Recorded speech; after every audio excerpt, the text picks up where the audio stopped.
Well, the Hospitality Workforce Strategy that we've launched today is really setting out our vision for this, for what we need to do as a sector as a whole, working collaboratively with a whole range of stakeholders to be able to address the number one challenge that our businesses are facing, and that's been a consistent challenge since we reopened: staffing. How can we find staff? How can we retain staff? How can we upskill people? But that consistent message around labour shortages. So it's really looking at short, medium and long-term issues that we need to put in place to really resolve that once and for all, because it's a perennial problem. We don't just want to solve the short-term crisis, it's putting in place a longer strategy. There's 5 elements to it.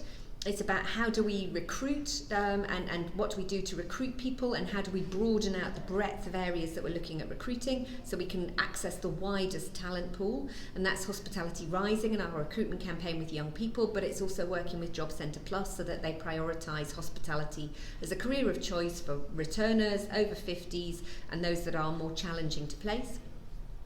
It's about training and skills, making sure that we have one voice for the first time as the employer to be able to say to government, to training providers and to colleges, these are the skills that we need, these are the qualifications that we need, and now government, can you make sure that the funding goes alongside those? So narrowing down precisely what it is that we need that will make us be able to deliver better and be able to retain and develop our teams, and having the funding that goes alongside that.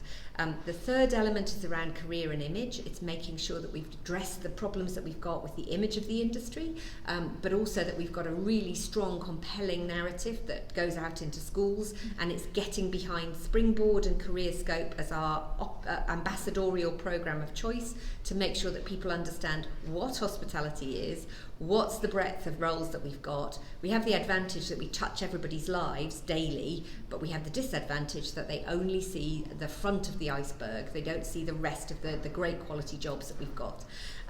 Fourthly, it's around making sure that we look after the employer brand as a whole. So that's our job as UK Hospitality. How do we get that halo going around that talks about the ESG, the diversity and inclusivity, that talks about what we do to look after our people and develop our people.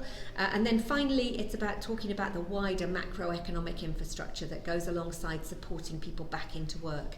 At a UK level, we need to look at transport, we need to look at housing, we need to look at benefits, both in-work benefits and out-of-work benefits, to make sure that we've got all of the economy moving in the way that it needs to. So it's our comprehensive vision that looks at all of those.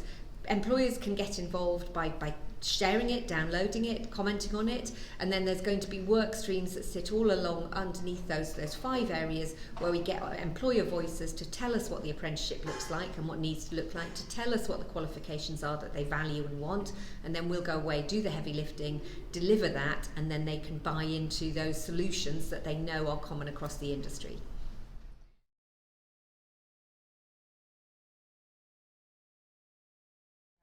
Well, we're working on Hospitality Rising, and this vision and strategy is all about, let's identify the 2 or 3 key initiatives that we'll all get behind, so that a small independent hotelier is looking at what works at a national level. What do they invest in? Is it Betamax or VHS? That's where we're at the moment, and they don't know what to do for the best.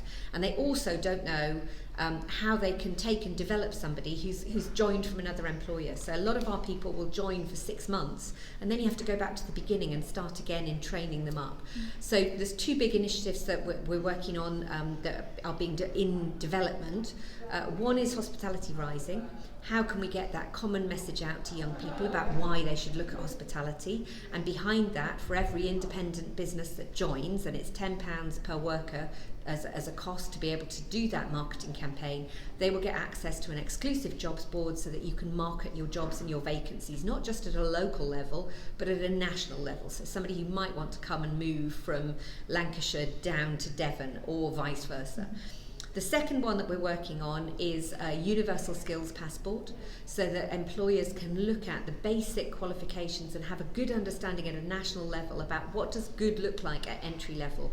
What have people done? What have they been trained in? What have they learned from other employers? At the moment, it's often very soft, and we don't have any way of measuring it. And young people, and their parents in particular, like a qualification and a piece of paper to show what they've achieved, and employers need that to know what they can top up train. So how then can a boutique hotelier take somebody who's had basic entry-level training front of house in the local pub and train them up to the next level to deliver fantastic hotel experience in a different environment.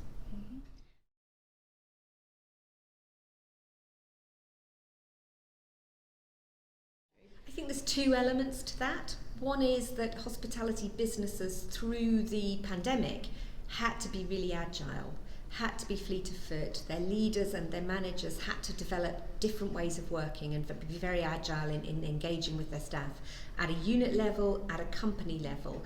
And that speed and flexibility of decision making, pivoting the business to do something completely different, whether that was housing the homeless or feeding the local community or turning your pub into a community shop.